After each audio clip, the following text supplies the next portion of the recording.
Wapendwa wasikilizaji wa redio Tabora FM, karibuni katika tafakari ya neno la Mungu siku ya leo, Jumatano ya tarehe 14 mwezi wa 5 mwaka 2025, juma la 4 la kipindi cha Pasaka, mwaka C wa kanisa. Leo mama kanisa anaadhimisha sikukuu ya Mtakatifu Matia mtume. Masomo yetu ya leo ni kama ifuatavyo. Somo la kwanza linatoka katika kitabu cha Matendo ya Mitume sura ya kwanza aya ya 15 hadi aya ya 17. Na somo la Injili linatoka katika Injili ilivyoandikwa na Mtakatifu Yohane sura ya 15 aya ya 9 hadi aya ya 17. Karibuni tusikilize somo la Injili. Injili ilivyoandikwa na Yohane sura ya 15 aya ya 9 hadi aya ya 7. Yesu aliwaambia wanafunzi wake, kama vile Baba alivyonipenda mimi, nami nilivyowapenda ninyi, kaeni katika pendo langu. Mkizishika amri zangu, mtakaa katika pendo langu, kama vile mimi nilivyozishika amri za Baba yangu na kukaa katika pendo lake. Hayo nimewaambia ili furaha yangu iwe ndani yenu na furaha yenu itimizwe. Amri yangu ndiyo hii, mpendane kama nilivyowapenda ninyi. Hakuna aliye na upendo mwingi kuliko huu wa mtu kutoa uhai wake kwa ajili ya rafiki zake. Ninyi mmekuwa rafiki zangu mkitenda niwaamuruyo.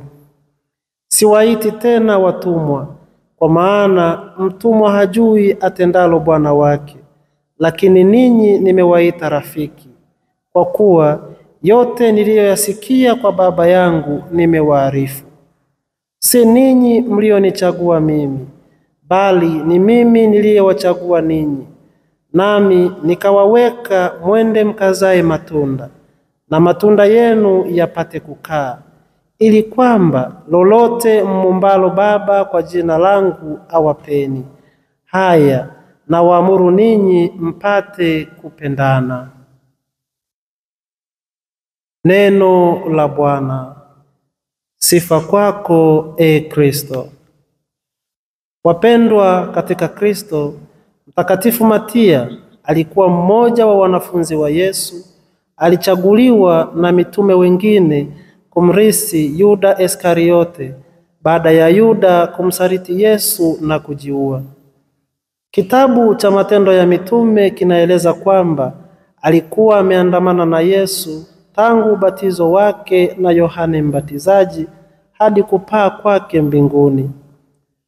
Hivyo alikuwa shahidi wa huduma ya Yesu, miujiza yake, kifo chake na ufufuko wake. Baada ya kupaa kwa Yesu mbinguni, Mtume Petro aliona kuwa ni muhimu kujaza nafasi iliyoachwa wazi na Yuda ili kuwe na mitume 12. Alisimama miongoni mwa waumini ambao walikuwa karibu watu 120, na akasema kwamba ni lazima mmoja wa wale walioandamana nao wakati wote ambao Bwana Yesu aliishi pamoja nao, kuanzia ubatizo wa Yohane hadi siku ambayo alichukuliwa kutoka kwao, awe shahidi pamoja nao wa ufufuko wake.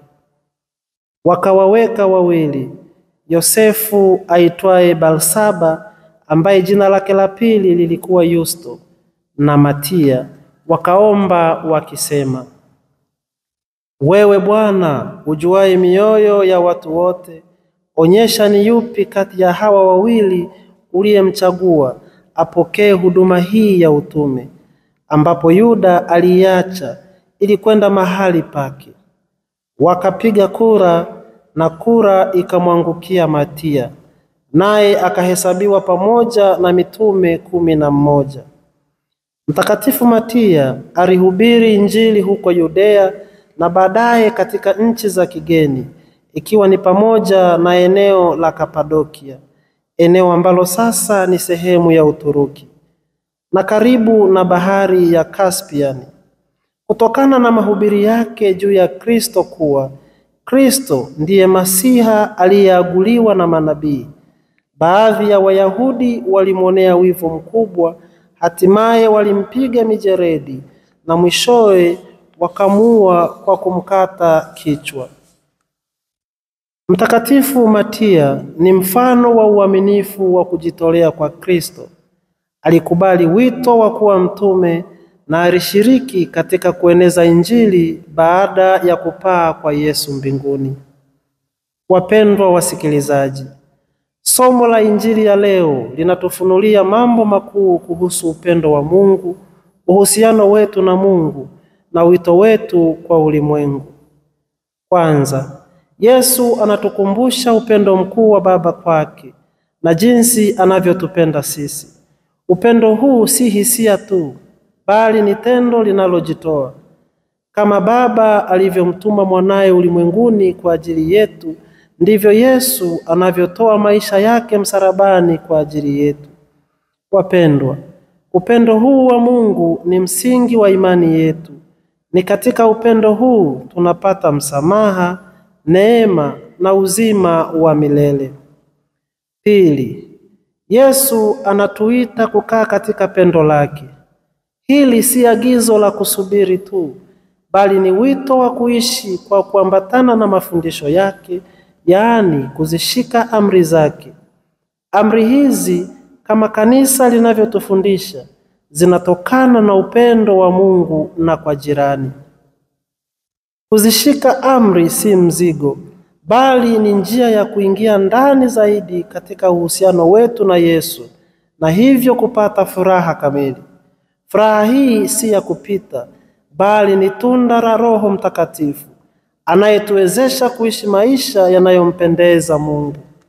Tatu, Yesu anatoa amri mpya na kuu: mpendane kama nilivyowapenda ninyi. Hiki ndicho kiini cha maisha ya Kikristo.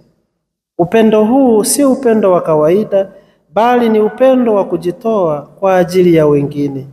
Upendo huu unapaswa kuonekana katika matendo yetu ya kila siku kwa watu wote, hasa wale wanaohitaji msaada. 4. Yesu anatufunulia uhusiano mpya nasi. Hatuitwi tena watumwa, bali rafiki. Hii ni heshima kubwa na upendeleo tuliopewa. Yesu ametushirikisha yote aliyoyasikia kutoka kwa Baba yake. Kwa njia ya Kristo twajua mpango wa Mungu kwa ajili yetu na tunaitwa kushirikiana naye katika kuutekeleza. Urafiki huu unahitaji uaminifu, ushirikiano na mawasiliano ya karibu kupitia sala na sakramenti. 5. Yesu anasisitiza kuwa sisi tuliyemchagua yeye, bali yeye ndiye aliyetuchagua sisi. Hii inatukumbusha kuwa wokovu wetu ni zawadi kutoka kwa Mungu, si matokeo ya juhudi zetu pekee, bali ni juhudi zetu tukishirikiana na neema ya Mungu. Yeye ametuweka ili kwenda kuzaa matunda yetu yapate kukaa. Matunda haya ni matendo mema, upendo na ushuhuda wa imani yetu kwa wengine. Wapendwa wasikilizaji, kila mbatizwa ana wito wa kuwa mtume na kushirikiana na wengine furaha za Injili. Mwisho, Yesu anatuhakikishia kuwa lolote tutakaloomba kwa Baba kwa jina lake atatupa. Hii ni ahadi yenye nguvu inayotutia moyo kusali bila kukoma.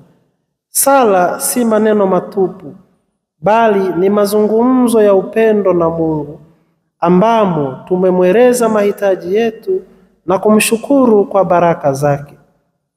Sala katika jina la Yesu ina nguvu kwa sababu yeye ni mwana wa Mungu na ndiye msuluhishi wetu kwa Baba.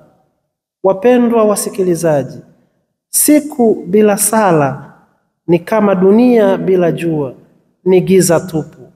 Daima tusiache kusali, maana sala hutuunganisha na Mungu. Tumsifu Yesu Kristo. Tafakari hii imeletwa kwenu na mimi Frateli Basili Mchiwa kutoka Jimbo Katoliki la Ifakara, ninayesoma masomo ya teolojia mwaka wa 3 katika seminari kuu ya Mtakatifu Paulo Mtume Kipalapala, Tabora.